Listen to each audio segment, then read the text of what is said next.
This is my analysis of the Charlotte protests and violence. 3 days of nonsense. Why are all these people in Charlotte protesting? Because they assume that if a black person is killed, it must be the police fault or based on racism. They're not willing to wait until they get the facts. They want to immediately get the video or all the evidence and make their own judgment. Why do they want to do that? Well, they want to do that because if they don't think that the video supports the police, they will then start to pressure that somebody should be prosecuted, and they'll do more protests. And this is mob rule. So do you think that if the person that was killed was a white person, would they be protesting?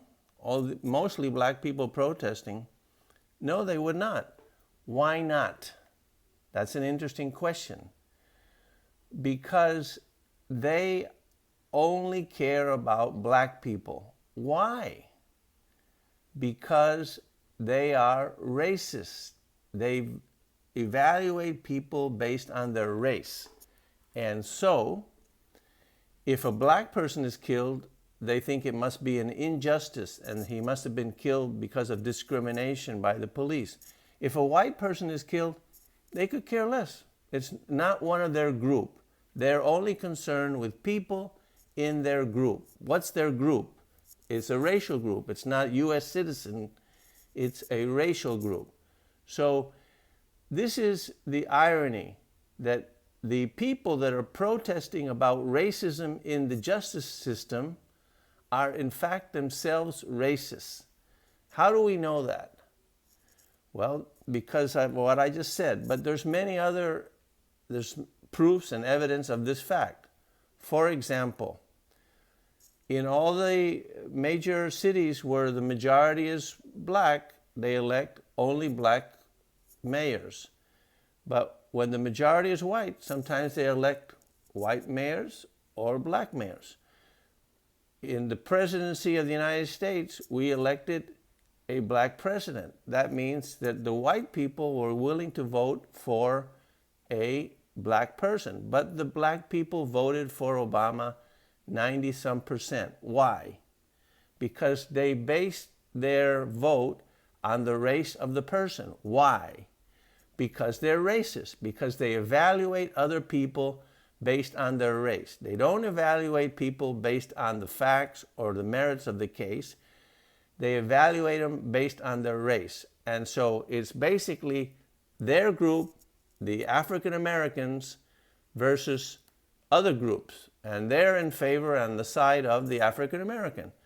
This is just one kind of collectivism, which is when you evaluate situations and people based on the group from which they come. It's a fundamental philosophic mistake. It's a fundamental epistemological mistake. Why? Because everybody in a racial group does not believe the same thing, do not act in the same way.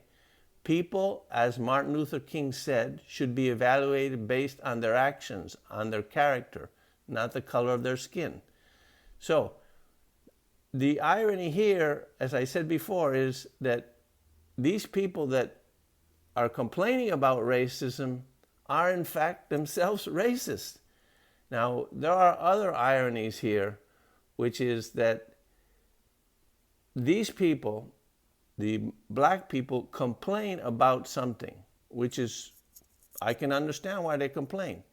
They complain about the fact that they are often evaluated based on their race, and they have to suck up the bad reputation that black people have. What is the bad reputation? That they're more often criminals, more likely to commit crime.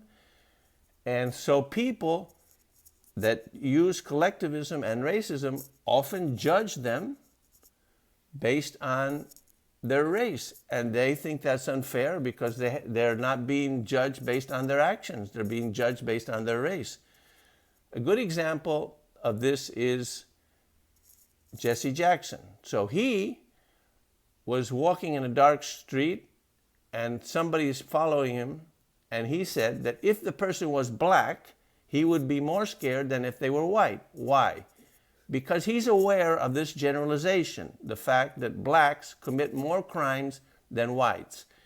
Everybody knows that's the truth. Nobody wants to say it. It's the elephant in the room.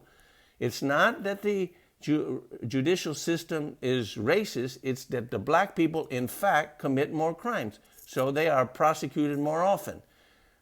Jesse Jackson's theory that the reason why black people are prosecuted more often is that there's racism in the system is totally false and totally contradicts his statement that he's more worried when a black person is following him than a white person. Now, in certain very limited contexts, it might be appropriate, because you don't have time, to go by these generalizations. But a person that does that should be aware that they're not saying that they know what the facts are or what the situation is. They're just having to make a quick judgment based on generalizations. That's not to say that they know what the fact is or what the situation is. But in the judicial system, we have to go by the facts, and you have to go by the actions. And you can't let a mob pressure you to do one thing or another, to release a video. Now, today, Charlotte apparently is quiet, but another city, Atlanta, is starting with a protest. Protest about what? About that a black person was killed by the police. By another black person, they don't care. As long as it's a black person killed by the police, they think it's wrong. So, what is the basic thing that we need to teach and other citizens to know? There's only one basic principle that we need other citizens to follow, which is to respect our individual rights. That means our right to our life, our liberty, our corporal integrity, and our freedom and property. Now, guess what? Are these people in these demonstrations respecting the individual rights of their fellow citizens? Absolutely not. Not even the peaceful ones. Why? Because they insist on taking over the streets so other people cannot transit freely through the city, infringing on these other people's rights. Mayor Giuliani said that he would make them only use the sidewalk. Good idea. A better idea is go to a park. If I had a protest against the government for something, I would organize a protest where we would meet in a park, where we didn't interfere with other people's rights and we didn't inconvenience other people, but they are into inconveniencing other people and violating other people's rights because they don't respect other people's rights. That's the bottom line here. And in order to reverse this, you cannot kowtow to this pressure. This is a really bad thing that's going on. It happened in Ferguson. It happened in Baltimore. It happens over and over again. Every time a black person is killed, we get one of these demonstrations and protests. They don't wait for the facts. They don't care about the facts. They're willing to make a decision based on the membership in their group. If he's black, we're going to be on his side, just like with O.J. Simpson.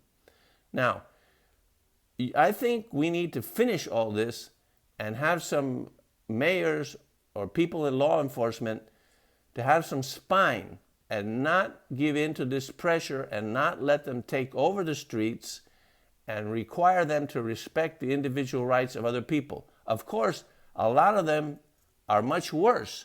They're violent, they destroy property, they beat people up, they attack police, they attack other citizens.